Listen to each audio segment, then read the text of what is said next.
Hello class 10th। आज हम लोग कृतिका भाग 2 के पाठ माता का आंचल नामक पाठ को पढ़ेंगे, जिसके लेखक शिव पूजन सहाय जी हैं। पाठ को पढ़ने से पहले पाठ का परिचय कुछ दे देता हूं आपको। माता का आंचल पाठ में सन 30 के दशक की ग्राम स्मृति का चित्रण किया गया है। बालक तारकेश्वर नाथ के बचपन की बहुत ही मनोहरी लीलाओं का चित्रण लेखक ने किया है। तारकेश्वर नाथ के पिता उसे प्यार से भोलानाथ कहकर पुकारते थे। अब चैप्टर को प्रारंभ कर लेते हैं। भोलानाथ रात अपने पिता के साथ ही सोते थे। सुबह होकर भोलानाथ को उनके पिता उठाते, नहलाते, धुलाते और अपने साथ पूजा पर बिठा लेते थे। पिता उसके ललाट पर 3 आड़ी अथवा अर्ध चंद्रकार रेखाएं बनाकर तिलक करते थे। बबूत लगाते थे। भोलानाथ अपने पिता को बाबूजी और माँ को मैया कहकर पुकारते थे। उनके सिर पर लंबी लंबी जटाएं थी। बबूत रमाने से वे बम भोले बन जाते थे। बाबूजी के रामायण पाठ करते समय भोलानाथ आईने में अपना मुंह निहारते रहते थे। भोलानाथ के पिता पूजा पाठ कर चुकने के बाद राम राम लिखते थे। अपनी एक रामनामा बही पर 1000 राम नाम लिखकर उसे पाठ करने की पोथी के साथ बांध देते थे। 500 बार कागज के छोटे छोटे टुकड़ों पर राम राम लिखकर आटे की गोलियों में लपेटते और उन गोलियों को लेकर गंगा की ओर चल पड़ते थे। पिता गंगा से वापस आते समय भोलानाथ को पेड़ों की डाली पर झूला झुलाया करते थे। भोलानाथ के बाबूजी कभी कभी उनसे कुश्ती भी लड़ते थे। वे शिथिल होकर भोलानाथ के बल को बढ़ावा भी देते थे। भोलानाथ उनकी छाती पर लेटकर उनकी मूंछों को उखाड़ने का प्रयत्न करते थे तो पिता अपने पुत्र के छोटे छोटे हाथों को चूम लेते थे। पिता के कहने पर बालक उन्हें कभी दाहिनी व कभी बाईं गाल पर चुम्मी दे देते थे। इस प्रकार तरह तरह की अटखेलियां से बालक अपने पिता को लुभाया करते थे। पिता अपने पुत्र को अपने हाथ से भात खिलाते थे, परंतु माँ को कहाँ संतुष्टि मिलती थी। माँ पिता से कहती कि तुम थोड़ा थोड़ा खिलाते हो, इससे उसका मन भर जाता है परंतु पेट नहीं भरता। माँ तरह तरह की चिड़ियों के नाम लेकर भोलानाथ को खाना खिलाती थी। माँ का मन करता था किसी तरह बच्चा अधिक खाना खा ले। तरह तरह की बातें बनाकर वह दही भात भोलानाथ को खिलाती थी। माँ गली से पकड़कर भोलानाथ को लेकर आती और एक चुल्लू कड़वा तेल उनके सिर में डाल देती। फिर पूरा सिर तेल से भर जाता। फिर उन्हें पलटकर नाभि व ललाट पर काजल की बिंदी लगाकर चोटी गूंथ देती थीं। रंगीन कुर्ता व टोपी भी पहनाती थीं। भोलानाथ को कन्हैया का रूप दे देती थीं।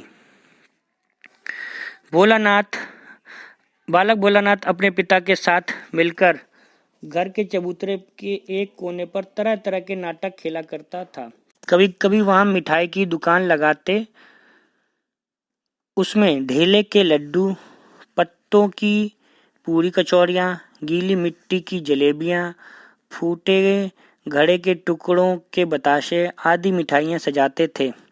कभी कभी वहाँ घरौंदा बनाते थे। धूल की मेड़ दीवार बनाती और तिनकों का छप्पर, दातून के खंभे, दिया सलाइयों की पेटियों में किवाड़, दिए की कढ़ाई, पूजा वाली आचमनी, कलछी बनाते थे। पानी के घी, धूल के पिसान और बालू की चीनी से भोग तैयार किया जाता था। इस प्रकार की क्रियाओं में बाबूजी भी उनका भरपूर सहयोग देते थे। कभी कभी बारात का जुलूस भी निकालते थे। कनस्तर का तंबूरा, टूटी चूहेदानी को पालकी बनाते थे। समधी बनाकर बकरे पर बैठ जाते और चबूतरे के चारों कोने में चक्कर काटकर बारात एक कोने से दूसरे कोने में जाती, यानी कि एक दरवाजे से दूसरे दरवाजे पहुंच जाती। इस प्रकार के अनेक छोटे छोटे नाटकों का वर्णन लेखक ने किया है। कभी कभी भोलानाथ के मित्र मंडली को खेती करने की सूझती थी। चबूतरे को खेत बनाते थे। कंकड़ों के बीज और बड़ी मेहनत से खेत जोते और बोए और पटाए जाते थे।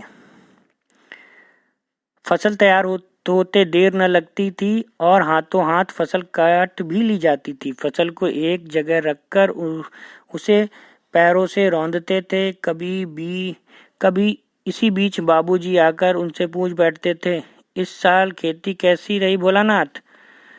फिर सब खेत खलियान छोड़कर हंसते हुए भाग जाते थे।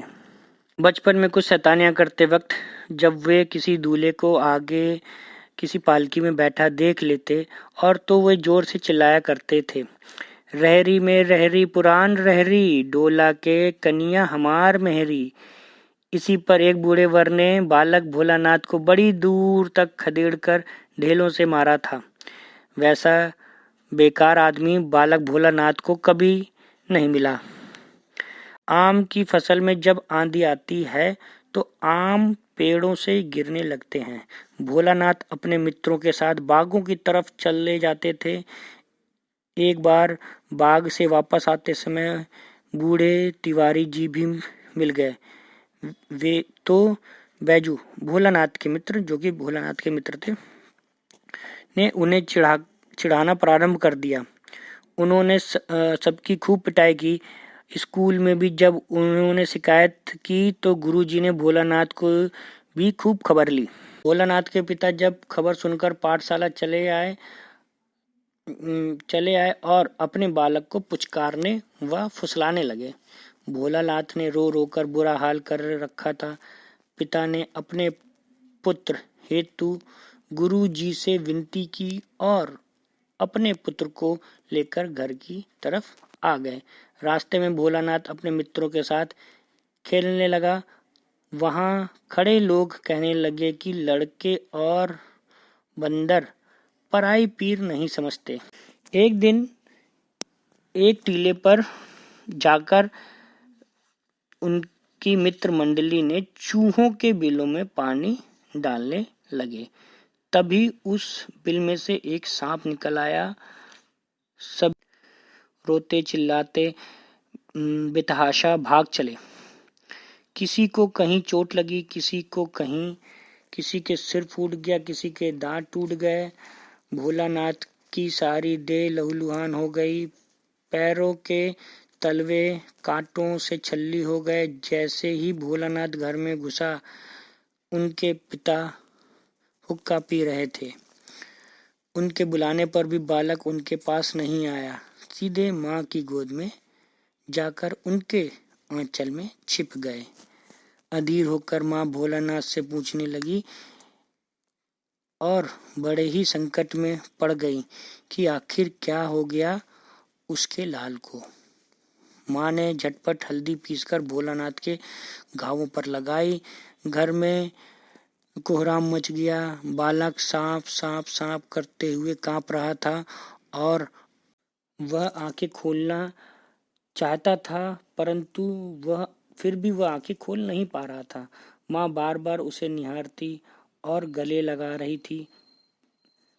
इसी समय उनके पिता दौड़े दौड़े आए और छठ मैया की गोद से उनको गोद में लेने लगे, परंतु बालक ने अपनी माँ का आंचल नहीं छोड़ा। वह माँ से चिपका रहा।